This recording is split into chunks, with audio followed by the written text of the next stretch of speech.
Hey everybody, welcome back for another video. Today we're going to be talking about the King of America. Now I've come across some interesting information that's actually forced me to reevaluate the way I look at some of the old world research. So I'm eager to share some of that with you guys. So let's get started. Now, talking about George Washington, there are some really interesting frescoes that depict him in a deified state. The apotheosis of Washington, created in 1865, can be viewed in the Capitol building, the Rotunda. And when you kind of zoom in on him, he appears to be doing the hand gestures, as above, so below. And there's also that statue, which we're told was inspired by the classic statuary of ancient Greece. And it's supposedly derives from a famous lost statue, the Olympian Zeus. And again, he's doing a similar type of hand signs, gestures. So very much a deified figure. And I guess at one point, the statue was actually on the Capitol grounds before eventually being moved to the National Museum of American History. Fair enough. Okay, so why am I talking about George Washington? Well, during my studies and looking at artifacts on different sites, I came across the Fort Union Trading Post National Historic Site. I believe it's either North Dakota or Montana, but I was looking at some of the artifacts that were found during excavations at this site. And there were these, what are referred to as presidential pipes, these smoking pipes, clay smoking pipes. But these ones in particular depicted famous political figures. And turns out that they are found frequently at American fur trading era posts. And similar pipes occur on many mid-19th century Western sites. So I thought that was interesting. So I wanted to keep digging. And another interesting thing about these presidential pipes is that there's several different types. Like there's a handful of different figures represented, but only one is depicted with a crown, and that's the Washington pipe. It's the only presidential style with a crown. And why that's kind of interesting is because there's this lore surrounding George Washington that he could have been a king, but he refused to wear a crown. Yet there are all these presidential pipes depicting him with a crown, and just knowing how much he was deified, actually, it's an interesting combination. So definitely I started to really wanted to dig into this. And then I came across information that mentioned how these pipes, they're actually manufactured in Germany. And again, they can be found at many of these American fur trading era posts. So as I was looking, I came across more of these Washington pipes. One was at this Hudson Bay's company on this San Juan Island in Washington State. And I came across another website in Jacksonville, Oregon, and she came across some more of these presidential pipes. And she was just mentioning how most of them were manufactured in Germany for export to the US. But she was amazed to learn that in the 1850s, these pipes traveled thousands of miles from Germany to the outskirts of the western frontier, because it's interesting when considering the limited means of transportation into southern Oregon in the early 1850s, which typically consisted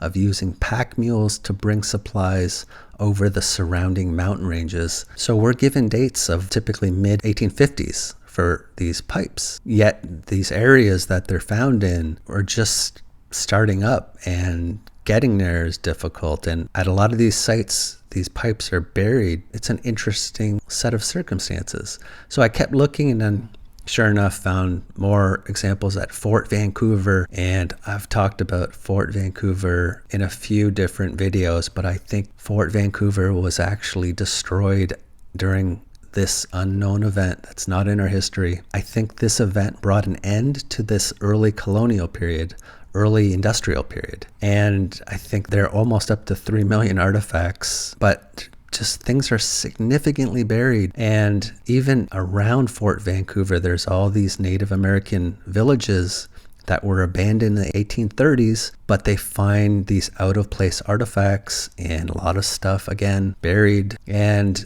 there was an archaeologist at one of these sites, Cathlapodal, along the Columbia River, and he was surprised to see some of these artifacts, including Chinese porcelain, all of which were at the village about a century before Vancouver arrived in 1792. So there's these artifacts from the 1600s, late 1600s, but Europeans supposedly didn't show up until the late 1700s. So interesting. Now, so I think there was a lot of trade happening along the West Coast, including the Russians, the Chinese, but then this event caused a lot of destruction and it changed a lot of things in my opinion. But yeah, a lot of these villages in and around Fort Vancouver, they have these underground cellars associated with these plank houses in these Native American villages. And again, a ton of artifacts are buried, out of place artifacts. So I think these artifacts are older than we're being told, including these presidential pipes. And the history is different. So that opens up a lot of different possibilities if you're tracking, and I'll make my point again later in the video, but let me give a bit of background on these clay tobacco pipes. We're told they were first used in Britain in the basically mid to late 1500s, and they're pretty common amongst these archaeological sites from the 16 to the 1800s. And there were excavations in Copenhagen for their metro. And why would archaeologists find hundreds of clay pipes with broken stems buried beneath Copenhagen? And I think these pipes were manufactured in the Netherlands. And if we go to Riga in Latvia, one of the Baltic countries, in the old town Riga, they find, again, a lot of artifacts from the 16 to 1800s, including fragments of these clay pipes numbering about 20,000. And a lot of them were from the Netherlands. But again, this pattern that I mentioned a lot, you have this early period, which is typically 16 to 1800s. What gets built on top is this neoclassical architecture. And the same thing applies in Riga, Latvia. And they had a lot of interesting pipes as well, including very similar looking pipes to the ones found in Copenhagen. But this is again in Riga, Latvia. And even if we go to Melbourne, again, they found these buried blocks in 2017, and we're told they were intentionally buried to raise the street levels. But the archaeologists, the historians forgot that this happened. And I don't believe that. And amongst the artifacts they find buried, again, a lot of these pipes. And what gets built on top? You have the neoclassical architecture. So I think there was a disaster, buried a lot of these sites. It's not in our history. Then there would have been a period of recovery, and then you would have had to build up to building things like this. So they're saying this happened in the 1850s and 60s. In Melbourne. I think these sites are much older. So these artifacts are older. So the history behind them is different, in my opinion. So when we're talking about these presidential pipes,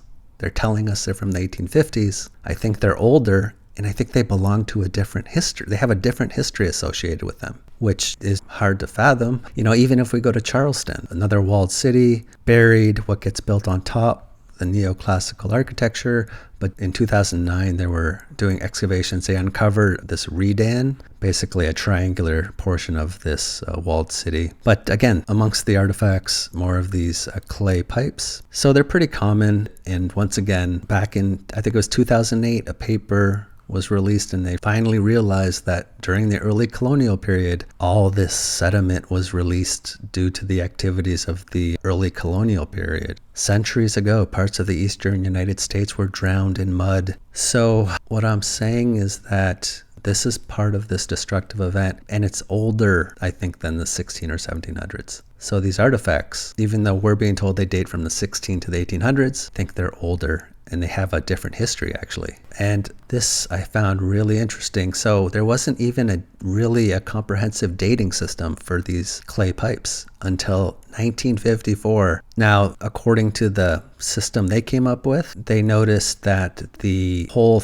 that goes through the stem of the clay pipes, the hole got smaller and smaller. Basically, the diameter decreased over time, but somebody noticed a break in the pattern. In 1962, it was found that the bore-date relationship fell apart after 1780, when the stem bores started becoming larger after that date instead of continuing to reduce. So their comprehensive dating system falls apart basically around the 1800s and forward. Why is that interesting? Because even by their own measuring system, these pipes that they're telling us are from the 1850s. They're showing similar designs, patterns to pipes that they're dating to the 1600s. But we're being told, even by their system, that these are from the 1850s. So I think that the reason that why there's this discrepancy, even with their own dating system, is because the whole history of the American West doesn't really get going until the mid 1800s. So you can't have these pipes dated to the 1600s. That would be a problem. So I think that's why there's this discrepancy with their dating system. And yeah, I just wanted to mention they found, I think, 200 of what they're calling the Queen Victoria pipes, even though they don't really know that's who it's depicting. That's just the nickname they've given. It's a female figure. But again, they found a lot of these pipes under charred remains, and Sacramento has a history of a great fire as well in 1852 when 80% of the structures were burned down. I think this fire probably is further back. And they've also found these alleged Queen Victoria pipes in New Orleans, as well as some of these George Washington pipes. But New Orleans, again, also great fires, 1788, 1794. And people have done archaeological excavations, digging down 7 feet, coming upon these layers of ash from the devastating fire that still smelled smoky. So I do believe that in our past there was this event. Places got buried, some sites got burned as well, but these sites are older and we're given a reimagined history. But when you consider that these pipes that actually represent figures that we seem to know, but if they belong to an earlier period that we don't know, what does that tell us about our current history? And I'm going to get into the implications of that in upcoming videos, but I'll spell it out in future videos. So yeah, interesting stuff, but I think I'll leave it here for today. I do want to give a big shout out to my channel members. Thank you for your help and support. And I also want to give a big shout out to my patrons. Really appreciate all that you guys do. So thank you once again. So with that being said, until next time, take care. Bye.